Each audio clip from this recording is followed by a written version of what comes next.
Nous vivons un monde des gens avec qui, lorsque nous parlons en réalité, nous sommes en face des personnes en prison, des prisonniers.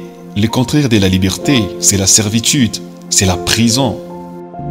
Shalom, bienvenue dans ces instants sublimes de pâturage. Shalom, bienvenue dans ces instants sublimes de pâturage, autour de notre émission La Gerbe de l'Éternel. Autour de notre émission La Gerbe de l'Éternel. Ce programme est une large diffusion pour nous rapprocher au mieux de notre Seigneur Jésus-Christ. Et il n'y a pas de plus grande passion comme de laisser Christ pleinement s'exprimer en nous. Vivons les meilleurs moments dans la Gerbe de l'Éternel, avec César Maoul. Que l'Éternel Dieu vous bénisse. Avec César Maoul. Que l'Éternel Dieu vous bénisse.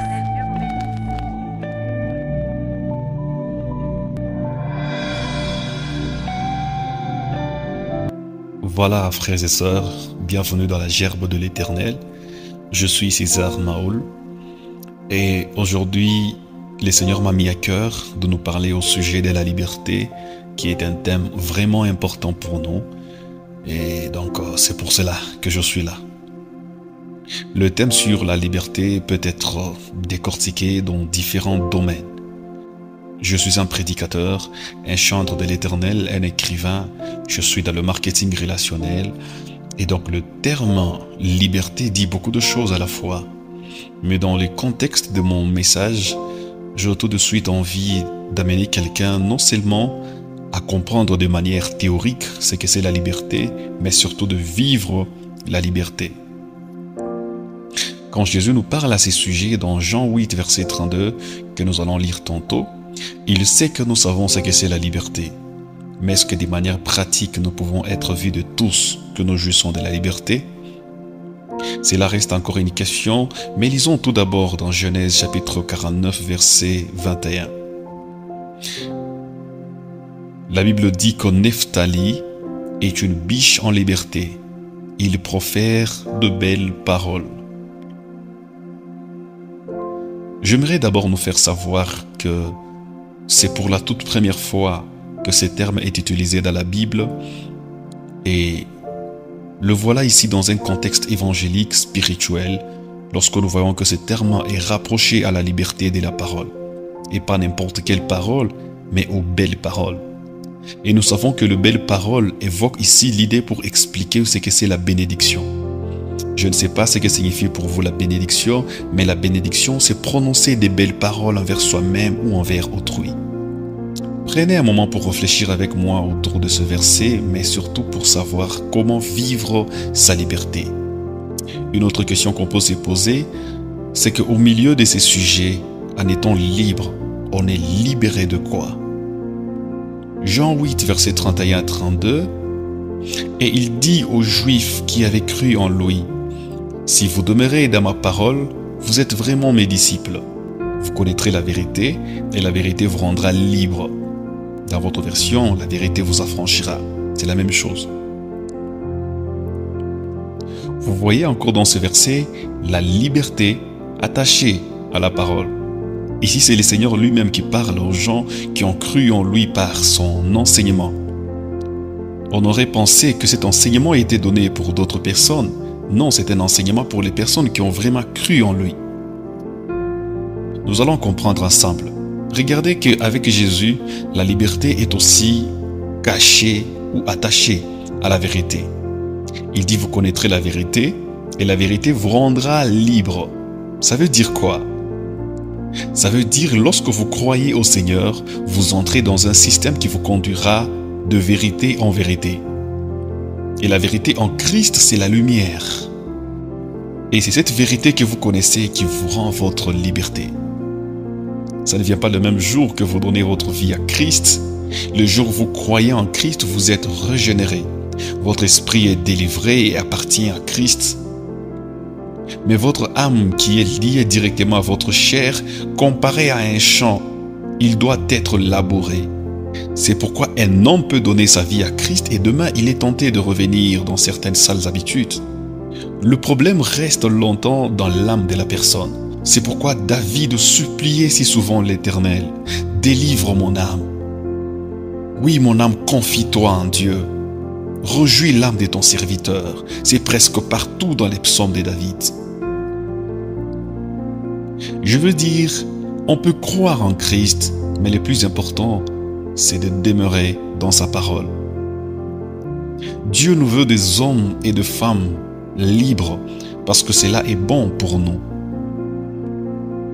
Mais vous savez, Dieu ne nous impose rien tout en étant souverain parce que l'homme est 100% libre. Le contraire de la liberté, c'est la servitude, c'est la prison. Vous pouvez savoir que quelqu'un est en paix ou a des problèmes avec son âme sur ses paroles.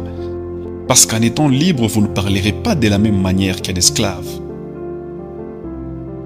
La liberté est attachée à quelque chose de négligé, même de rejeté par beaucoup. Ce n'est pas la prière, ce n'est pas une retraite des 40 jours, ce n'est pas un chant. Mais voilà, ici, le Seigneur nous présente à quoi est attachée notre liberté. C'est à la parole de Christ.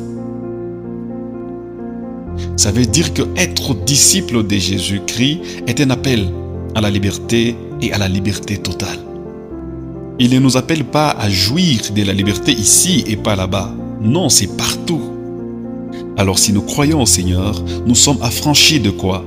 Puisque nous croyons déjà. Nous appartenons à Christ. Mais ça ne suffit pas. Jésus voulait nous enseigner que la liberté que nous donne sa parole est absolue. Lorsque la parole de Dieu demeure pleinement en nous, elle nous libère de beaucoup de choses. Mais j'aimerais nous parler de 3 seulement. Nous sommes libérés premièrement de la peur. La vérité ici, c'est que être chrétien ne signifie pas être exempté de la peur. C'est humain, mais lorsque la parole de Dieu vit pleinement en toi, elle combat la peur en toi. Tu n'as pas peur du lendemain parce que tu es rassuré au fond de toi que tes destinées sont entre les mains de Dieu. Tu n'as pas peur de la baisse de l'économie, de l'inflation sécuritaire ou monétaire, car le Dieu Tout-Puissant vit en toi. La parole de Dieu triomphe sur la peur si elle demeure à nous de manière constante. Deuxièmement, la parole de Dieu en nous nous libère de nos doutes. Retiens que lorsque l'ennemi vient à toi, il te fait tout de suite douter des 2 choses. Il te fait douter de la parole de Dieu et il te fait douter de la puissance de la parole de Dieu. Dieu veut que dans ta marche, qu'il n'y ait pas de doute au sujet des choses de ce monde. Que tu ne doutes pas de ton identité en Christ, mais que tu sois sûr d'être assis avec Christ dans les lieux célestes. La 3e et la dernière chose pour laquelle nous sommes libérés, c'est l'incrédulité. 2 fois en tant qu'humains, on a des pensées qui traversent nos esprits lorsque nous regardons les choses que nous devrions vivre mais que nous ne vivons pas, les promesses qui ne s'accomplissent pas, un avenir incertain à nos yeux. Les événements de la vie peuvent créer une guerre en toi. Et souvent les gens sont en guerre sans le savoir et de cette façon, ils ne triomphent pas de ces combats. Mais lorsque la parole de Christ est en nous, nous l'utilisons de manière intelligente, en la proclamant devant les situations qui troublent ou qui combattent notre vie. Déclare que tu es un enfant de Dieu, peu importe les temps, les circonstances, peu importe que les hommes soient ou pas avec toi, je suis engagé à croire à toutes les paroles de Christ à ma faveur. Je suis un ambassadeur de Christ, la vie de Dieu est dans mon corps. Ce n'est pas cette vie qui peut me séparer de l'amour de Christ, je suis engagé. Même s'il arrive que je me vois à 2 doigts de la mort, je ne crains rien, je ne doute de rien. Je ne remets aussi pas en cause la parole puissante de Dieu. Je sais que tout ce qui arrive, arrive pour un but. Vous devez enraciner en vous et proclamer la parole de Dieu. Chaque fois que quelqu'un me demande, César, comment tu vas? Je dis toujours, je vais parfaitement bien. Cela étonne quelques-uns de m'entendre dire comme ça. Mais je vais bien, je vais parfaitement bien. Et cela n'a rien à voir avec quelque chose que j'ai ou que je n'ai pas. Je vais parfaitement bien. Vous savez, ce genre de réponse ou ce genre de paroles produit en nous l'assurance et la paix intérieure. Et Dieu aime ça. Dieu veut voir ses enfants qui se réjouissent malgré les temps. Se réjouir même au milieu de choses qui ne marchent pas. Habituez votre bouche à proclamer la vie, la réussite, la bonne santé, les bonnes choses pour vous et pour les autres. C'est en cela que vous pouvez savoir que vous êtes ou pas libre. Dieu veut vous voir aussi conscient de ces choses chaque jour de votre vie, car un homme conscient de sa liberté en Christ est un adorateur. Vivez votre liberté dès maintenant sans jamais tergiverser d'une quelconque manière, car vous êtes enfant de Dieu et personne ne peut vous priver de ses droits. Proclamez la vérité de la parole de Dieu sur vous. Les hommes de ce monde doivent savoir que vous êtes différents d'eux. Lorsque je méditais sur cet enseignement, l'Esprit de Dieu montait une forte conviction en moi, c'est que nous vivons un monde de gens avec qui, lorsque nous parlons en réalité, nous sommes en face des personnes en prison, des prisonniers, des personnes qui pensent que nous avons la même condition de vie, mais non. En Jésus-Christ, notre vie est toute différente. Nous ne partageons pas la même vie si Jésus n'est pas notre centre d'intérêt. Nous devons jubiler. Et pour vous qui n'avez pas encore reçu le Christ, c'est le moment de courir vers cette belle aventure. Si vous n'avez pas encore reçu le Seigneur Jésus-Christ, faites cette prière avec moi. Seigneur Jésus, je crois en toi. Pour le salut de mon âme, pardonne mes péchés, que mon ancienne vie soit effacée à jamais. Reçois-moi dans ton royaume, sois mon Dieu aujourd'hui et pour toujours. Au nom de Jésus-Christ, Amen. Mon frère, ma soeur, si tu as fait cette prière, sache que quelque chose de nouveau vient de commencer. Que Dieu vous bénisse, louez les seigneurs. Shalom. Bienvenue dans ces instants sublimes de pâturage. Shalom. Bienvenue dans ces instants sublimes de pâturage, autour de notre émission La Gerbe de l'Éternel. Autour de notre émission La Gerbe de l'Éternel.